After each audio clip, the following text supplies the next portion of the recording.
There's something happening right now that most analysts are completely misreading, and if you've been following the Middle East for the past decade, you already feel it in your gut. The strike on Iran wasn't just a military operation, it was a message. But the question nobody in the mainstream press is asking, and the question that actually matters, is this: who exactly was that message intended for? Because when you look at the sequence of events, the timing, the diplomatic backchannels that went conspicuously silent right before the strike, and now Iran's carefully calibrated response, you start to realize something uncomfortable. This wasn't chaos, this was choreography. And somewhere in that choreography is a truth that will reframe everything you thought you understood about American foreign policy, Israeli strategic doctrine, and the quiet transformation of the Middle East's balance of power. So stay with me, because what I'm about to walk you through is not a commentary on the news, it's a map of the actual terrain beneath it. Let's start with what we actually know, and then we'll build outward from there, layer by layer, the way you peel an onion, slowly, deliberately, because each layer has its own sting. Reports confirmed that a coordinated U.S. Israel strike targeted Iranian assets, and within hours, Iran issued what officials described as a measured but firm response. Now, the mainstream media's first instinct was to frame this as escalation, another chapter in the endless cycle of Middle Eastern conflict. But that framing, as familiar as it is precisely designed to prevent you from asking the deeper question: escalation toward what? On whose timeline? And this is the critical realization I want you to hold in the back of your mind for now, because we'll come back to it in full. Who benefits most from the appearance of chaos when the actual architecture beneath it is surprisingly structured? You see, for the past several years, we have been watching what I would describe as the managed demolition of the old Middle Eastern order. The Oslo framework is dead. The Abraham Accords reshuffled the Arab world's relationship with Israel in ways that would have seemed fantastical just a decade ago. Saudi Arabia and Israel were reportedly on the threshold of full normalization before October 7th temporarily derailed that trajectory. And now, in 2025 and into 2026, we are watching the next phase of that restructuring play out, not through diplomacy, but through precisely calibrated military pressure. The strike on Iran must be understood within that context.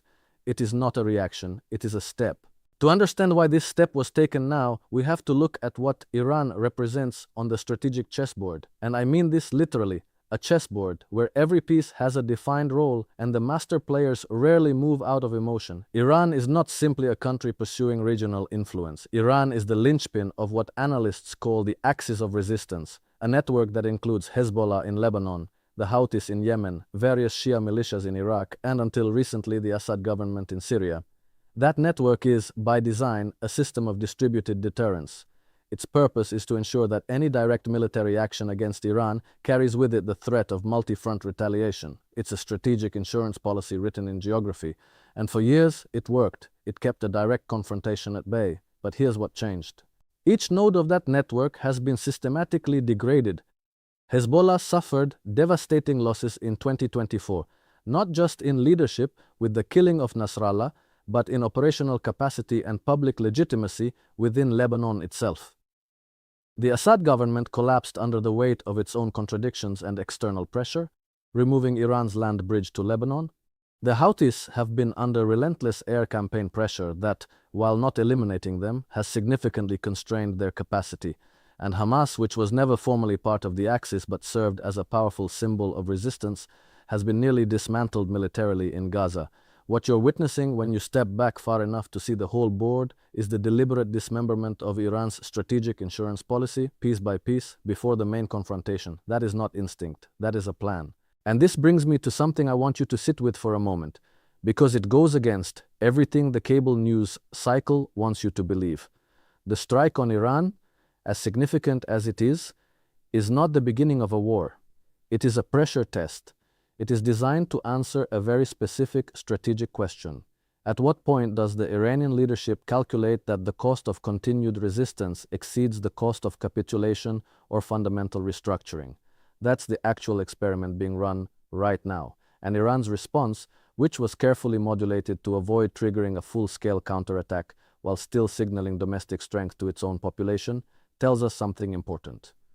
The Iranian leadership is still in calculation mode. They haven't decided. And that uncertainty, that strategic ambiguity, is itself the most volatile element in this entire situation. Now, what does this mean for ordinary Americans? And I want you to ask yourself this genuinely because I think your answer reveals something important about where you actually stand on this.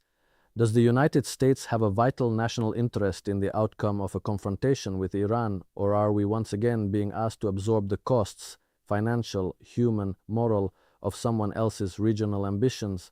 I'm not asking rhetorically. I'm asking because the honest answer has profound implications for how you vote, how you engage with news, and what you demand from your elected representatives. And I'll tell you this much, the bipartisan consensus in Washington that treats Iranian containment as an American interest has never been subjected to the kind of rigorous public scrutiny it deserves. But to understand why this matters at a deeper level, we have to look at the economics. Because in geopolitics, as in most human affairs, money is not the root of all evil, but it is frequently the root of all motion. Iran sits on the fourth largest proven oil reserves in the world. It has a young, educated, technologically capable population. It borders both the Caspian Sea and the Persian Gulf, giving it access to two of the most strategically significant bodies of water on the planet. It shares borders with Turkey, Iraq, Afghanistan, Pakistan, Azerbaijan, Armenia, and Turkmenistan, making it one of the most geographically pivotal states in Eurasia. Now ask yourself, if Iran were to be fundamentally restructured, either through regime change or through a negotiated capitulation that opened its economy to Western capital and American strategic influence, who benefits? The answer isn't America in any general sense. The answer is a specific network of financial, energy, and defense interests that have been circling this prize for decades. This is what I mean when I talk about the difference between American foreign policy as it's described in press briefings and American foreign policy as it actually functions. The press briefing version is about security, democracy, nuclear non-proliferation, and regional stability. The operational version, the one that gets funded, staffed, and executed at 2 in the morning, is about control of energy corridors, elimination of independent financial systems, and the maintenance of dollar primacy in global energy transactions. Iran broke from the petrodollar system years ago, conducting oil sales in euros, yuan, and through barter arrangements. That is not a small thing. That is a direct challenge to the architecture of American financial hegemony. And historically, and I mean this as an observable pattern, not a conspiracy, nations that challenge that architecture tend to find themselves facing either sanctions, destabilization campaigns, or eventually military action. Libya did it. Iraq did it. Iran has been doing it. The pattern speaks for itself. Now I want to come back to something I mentioned earlier, that critical realization I asked you to hold. The question of who benefits from the appearance of chaos when the underlying architecture is structured. Let me unpack that fully now because this is where the analysis gets genuinely uncomfortable. There is a theory of political management that operates on what I'd call the principle of productive turbulence. The idea is this: the public can be managed far more effectively through carefully sustained tension than through either peace or outright war. Peace creates complacency, reduces defense budgets, encourages independent thinking, and allows populations to redirect their attention toward accountability. Outright war creates too much risk, blowback, casualties, political costs, the unpredictability of actual combat. But sustained tension, a permanent low to medium grade crisis that never quite resolves, that's the ideal operating environment for a certain kind of power structure. It justifies defense spending. It suppresses domestic dissent through the rally around the flag effect. It keeps energy prices volatile enough to benefit the traders while keeping them stable enough not to trigger a recession. And it maintains the narrative that American military presence in the region is not a choice, but a necessity. What I'm describing is not unique to any single administration. This is a bipartisan operating principle that has been running continuously since at least 1979, and the Iran file has been the single most consistently utilized tool in that strategy. Think about the historical sequence: the hostage crisis, the Iran-Iraq war where the U.S. famously backed both sides at different times, the nuclear negotiations of the Obama era that produced a deal only to have it shredded by the next administration, the reimposition of sanctions, the assassination of Soleimani, and now this latest escalation. Each move viewed in isolation looks reactive. Viewed as a sequence, it looks deliberate. It looks like a pressure campaign designed not to resolve the Iran question, but to keep it perpetually unresolved and perpetually useful. I want to ask you something here, and I genuinely want to read your thoughts in the comments. At what point does a pattern of behavior stop looking like policy mistakes and start looking like policy itself? Because I think that's the question a genuinely educated American public needs to be asking right now. Not what should we do about Iran, but who decided that Iran needed to be done to, and on whose authority and in whose interest. Now let's talk about the regional response, because this strike did not happen in a diplomatic vacuum. The Arab states, particularly Saudi Arabia, the UAE, and Jordan, have been navigating an extraordinarily delicate position. On one hand, they share Israeli and American concerns about Iranian regional influence, Shia political power in Iraq, Houthi control of Yemen's Red Sea access points, and Hezbollah's historical role as Iran's forward deterrent all represent genuine strategic complications for Sunni Arab governments. On the other hand, public opinion across the Arab world remains deeply, viscerally opposed to any strike that is seen as targeting a Muslim nation at Israel's behest. This is not a manageable tension, in thus it's a structural contradiction that sits at the heart of every Gulf state government right now. What this means in practical terms is that the Abraham Accords, that ambitious American diplomatic project designed to create a formal anti-Iran coalition under the banner of Israeli-Arab normalization, is far more fragile than its architects want to admit. The strikes on Iran don't strengthen that coalition, they stress test it in ways that reveal its underlying fault lines. Saudi Arabia cannot publicly endorse this, Jordan cannot publicly endorse this, Egypt cannot publicly endorse this, and privately, while their security establishments may share certain strategic objectives, their political leaderships know that being seen as complicit in strikes on Iran could have catastrophic domestic consequences. So what you get is a chorus of carefully worded diplomatic statements expressing concern, calling for restraint, and urging dialogue, language specifically engineered to satisfy no one while offending no one. That is not allied solidarity, that is managed complicity. And there's a meaningful difference. Let's talk about Russia and China for a moment, because no serious geopolitical analysis of an Iran event can ignore the great power dimension. Russia and Iran have developed a relationship of genuine strategic depth over the past several years. Not an alliance in the classic sense, not a formal mutual defense pact, but a partnership of overlapping interests so dense and so functional that it operates like one in practice. Iran has provided Russia with drone technology that has genuinely shaped the operational character of the war in Ukraine. Russia has provided Iran with diplomatic cover at the UN Security Council, advanced air defense components, and perhaps most importantly, the integration of Iran into the Russia-China economic corridor, a parallel financial architecture that is slowly building immunity to Western sanctions. That architecture is called the BRICS framework, and its expansion to include Iran as a full member in 2024 was not a symbolic gesture. It was a structural commitment. It means that striking Iran economically now costs Russia and China something, and that changes the calculus. China's position is even more interesting and honestly more strategically mature than most Western analysts want to credit. Beijing buys Iranian oil. It has invested in Iranian infrastructure. It brokered the Saudi-Iranian normalization agreement in 2023, a diplomatic achievement that, let's be honest, humiliated American regional strategy. And China has been quietly but consistently signaling that it will not accept a fundamental restructuring of Iran that it does not consent to.